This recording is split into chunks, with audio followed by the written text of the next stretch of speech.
Calma, eu não odeio Tatenoyusha e esse vídeo não é pra xingar o anime. Mas é um fato que Tatenoyusha tem problemas. Não estou falando de polêmicas, e sim problemas da história. Esses dias eu tava pensando e percebi que hoje em dia Tatenoyusha dificilmente é tão relevante quanto ele era há alguns anos atrás. E isso trouxe a minha curiosidade. Há algum tempo atrás, Tatenoyusha era um dos nomes mais falados quando o assunto era anime isekai. E hoje em dia, embora ele ainda seja muito famoso, sem sombra de dúvidas, ele tem um grande legado, eu já mal vejo alguém falando sobre ele, eu mal escuto pessoas falando sobre o Naofumi normalmente. E então eu pensei que talvez exista um motivo por trás disso, e fui pensando nas possibilidades, nos motivos e no que aconteceu com o anime. Então hoje vamos falar sobre a queda que Tatenoyusha teve no mundo dos animes, porque não tem como negar que comparado com algum tempo atrás, hoje em dia ela é muito menos falada e gostada. Se você não me conhece, eu sou o Diogo, dono do Grupo de Animes, e te convido a conhecer meu trabalho e meu canal se você for novo por aqui. Eu faço vários vídeos de animes que eu sei que você vai gostar, e não custa nada me dar uma chancezinha e se inscrever aqui no canal, é super rápido e um clique. E se você já for inscrito aqui, considere se tornar um membro aqui do canal, assim você apoia bastante o meu trabalho e claro me ajuda a comprar mais equipamentos para trazer mais vídeos com maior qualidade.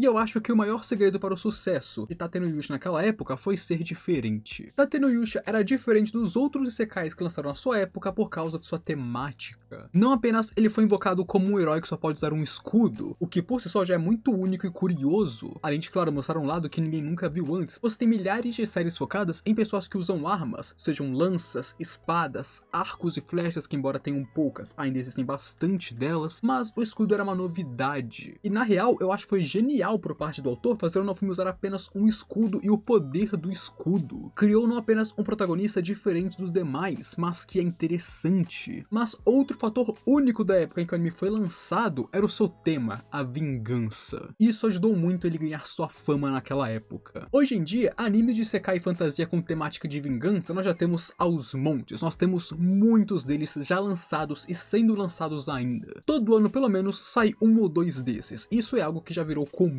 Porém, naquela época, se eu lembro bem porque eu não sou tão velho assim, não tinha isso no mundo dos animes. E se tinha, era muito pouco ou em outros gêneros. Nos isekais, ainda não havia. No máximo você encontrava light novel ou mangá, mas anime, não. Então a gente via o Naofumi que estava todo feliz ao ir para outro mundo, um herói escudeiro muito legal, sendo enganado, virando vítima e odiando tudo e a todos, enquanto traça um caminho que é muito mais difícil do que os outros para o topo. Naquela época, a gente queria ver como que ele se viraria, como que ele se vingaria, o que aconteceria com os outros, como que ele ia descer o cacete em geral, como ele faria sucesso a partir daquela situação. E então vimos no final da primeira temporada, ele quase executou a Vadia e o Rei Lixo, porém ele não fez isso. E agora eu não vou entrar no mérito se eles mereciam ou não, porque a fandom discute bastante isso. Tem gente que concorda com o Naofumi, que ele fez bem, é uma humilhação pra vida toda, outros queriam que ele matasse eles. Eu não vou entrar nesse mérito, cada um tem sua própria opinião. Embora eu sinceramente ache que eles deveriam ter sido guilhotinados. Nós vimos o Naofumi tendo sucesso, virando o jogo e conseguindo sua revanche. E isso foi insano. A primeira temporada, sem sombra de dúvidas, é a melhor temporada do anime até hoje. Nós tínhamos um protagonista diferente dos demais, quase único. Ele era interessante, tinha camadas, era falho, porque a gente sabe que o Naofumi é muito falho. Ele é um completo babaca na maior parte das vezes. E a gente gosta dele por causa disso. Ele é completamente falho, mas ele é da hora. Ele tinha um propósito e uma trama que não era vista em muitos animes na época. Isso foi uma receita para o sucesso, literalmente. E é justamente o que aconteceu. Naquela época, Tatenoyusha se consolidou como um dos maiores isekais do seu tempo. Pelo menos em questão de fama nesse caso. Não estou falando de história essas paradas, mas em fama se consolidou. Mas aí chegou o ponto.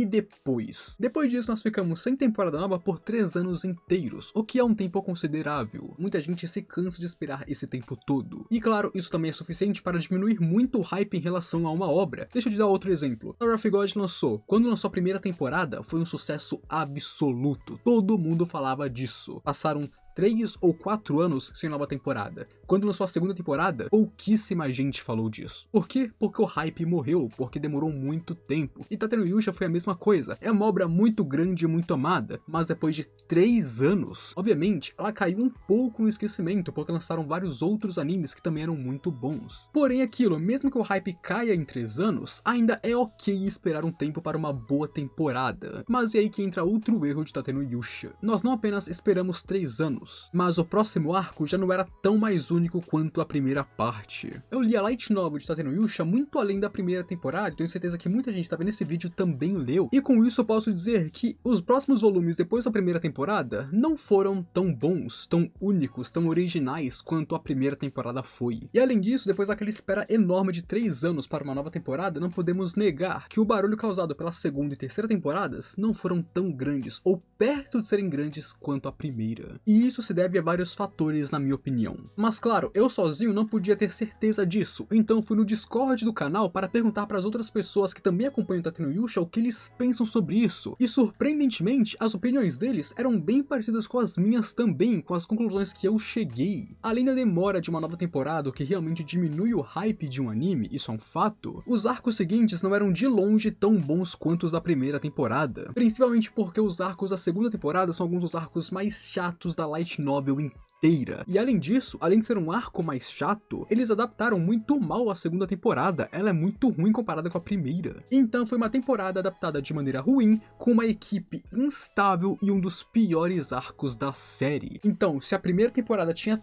tudo pra ser um sucesso, essa segunda tinha tudo pra ser um fracasso. Além disso, quando você junta um influxo de isekais que lançam todos os anos, toda temporada, muita gente foi esfriando e não querendo mais ver outros animes um pouco mais antigos, porque eles conheceram novas obras mais legais, ou novas obras que elas gostam mais. Um grande exemplo é, eu conheci Tatenoyusha antes de conhecer Tensei Star Slime, mas hoje em dia eu gosto muito mais de Tensura do que de Tatenoyusha. E isso é outro fator, conforme mais isekais vão lançando e mais obras sendo adaptadas, menos interesse em obras um pouco mais antigas as pessoas têm. E agora, com esse quadro geral que eu pintei pra vocês, eu vou explicar ponto por ponto os motivos que eu acho que contribuíram para Tatenoyusha cair de sua fama. Obviamente ainda é muito famoso, mas comparado com antigamente, você pode ter certeza que não é mais tanto. Como eu já falei, um dos motivos pelo sucesso retumbante da primeira temporada foi que adapta alguns dos melhores arcos da obra. Mas se esse foi o motivo pelo sucesso da primeira temporada, também é o motivo pelo qual a segunda e terceira não foram tão bem também, porque elas adaptam arcos ruins. Como em qualquer light novel, Tatenoyusha tem arcos bons e arcos ruins. Isso acontece. O problema é que depois dos arcos incríveis que foram os primeiros, os que foram para a segunda não eram de longe tão bons quanto eles. Na verdade, como eu já disse antes, eles eram alguns dos piores arcos da história. Então, quando ele passou de um começo incrível, muito bem feito, com uma história insana, e passa para algo mediano, medíocre, não tem como não perceber isso e não ficar desapontado, não querer parar de ver. Tanto que eu recebo muito comentário de gente que falou que parou de ver Tatenoyusha na segunda temporada e até hoje não viu mais nada, porque a segunda temporada fez eles droparem. Quando você tem uma história que para a época era nova, refrescante, não vista e muito única, e passa para algo genérico que não é completamente cativante, é a coisa mais normal do mundo que isso vá flopar. Caiu de qualidade. Embora Tatenoyusha não tenha flopado completamente graças à fanbase forte que eles criaram na primeira temporada, porque ainda haviam pessoas com esperança de que, ok, talvez essa segunda temporada seja meio ruim, mas pode melhorar na terceira, então vamos aguentar aqui um pouco mais. A primeira temporada rendeu muitos fãs, esses fãs acreditaram na obra, tentaram se manter ali. E de fato, os volumes mais pra frente, além da segunda temporada, melhoram de qualidade, mas de novo, eles ainda não são tão bons quanto o começo da série. Mas uma coisa bem legal, porém, é que essa temporada, a quarta temporada, talvez comece a adaptar um arco que vai ser um dos arcos mais interessantes dos últimos tempos, que é um arco muito bem feito e emocionante. Não sei se a quarta temporada vai adaptar ele completo ou se só vai começar ele, introduzir ele, mas esse arco é bom e ele está chegando. Então quem persistiu nos momentos ruins da série, que é a segunda e terceira temporada, talvez colhe os frutos agora na quarta. Mas é claro, você precisou perseverar bastante pra isso. E então, como foi apontado pelo meu mano Nath no Discord, outro motivo por trás da segunda temporada ser tão ruim foi a instabilidade da equipe. A equipe trabalhando em Tatenoyusha estava com muitas instabilidades naquela época. Eles estavam completamente bagunçados. E obviamente, um estúdio e uma equipe bagunçadas vai afetar diretamente a qualidade do anime que eles estão fazendo. Agora, como foi permitido que um dos maiores sekais caísse nas mãos dessa gente, nós não sabemos como que isso aconteceu, mas aconteceu. Se você quer reclamar, vai reclamar com o Japão, vai reclamar com os estúdios e com o autor, porque isso aí é com eles. Mas essa também é uma realidade que acontece bastante. Uma primeira temporada ser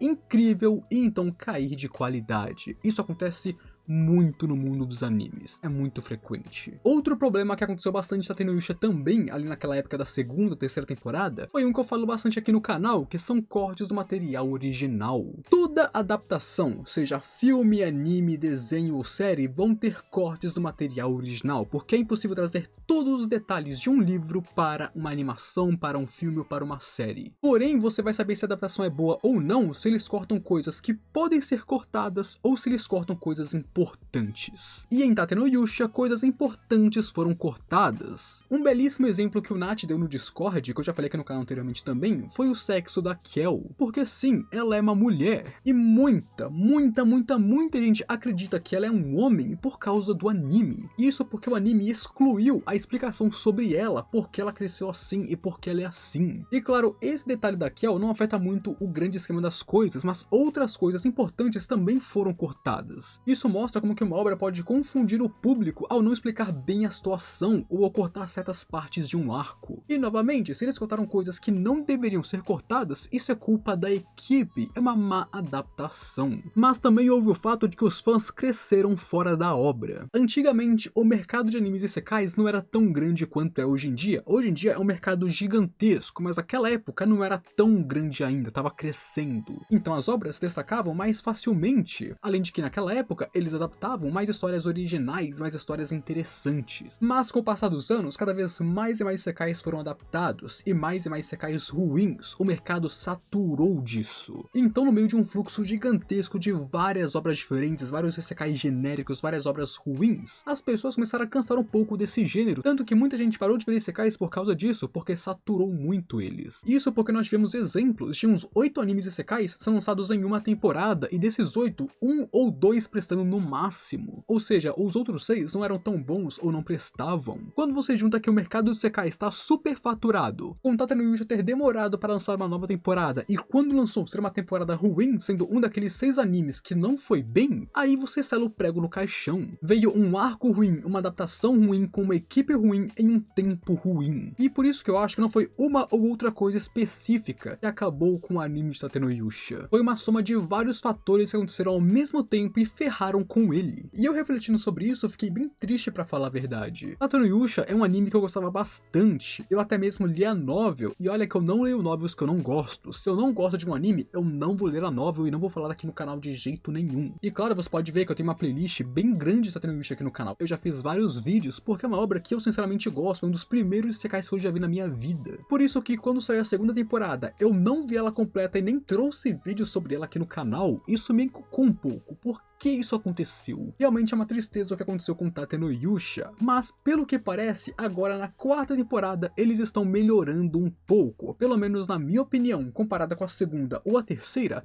a quarta tá melhor, e ela promete continuar melhorando pelo que estamos vendo até o momento. E claro, temos chance de que ela adapte um dos melhores arcos da história, o que melhora ainda mais a situação. Mas, como sempre, eu recomendo que, se você gosta de Tate no Yusha, vá ler a novel. Obviamente, como eu disse, vão ter alguns arcos mais chatos, mas se você passa por eles, você chega a uns arcos que são melhores também. Agora, para aqueles que droparam a obra, vale a pena dar uma segunda chance pra ela, sim ou não? Sinceramente, eu digo que sim. Isso porque eu realmente gosto da Tate no Yusha. Teve os momentos ruins, teve momentos muito ruins, mas em troca também tem momentos bons. Tate no Yusha é como se fosse uma montanha russa.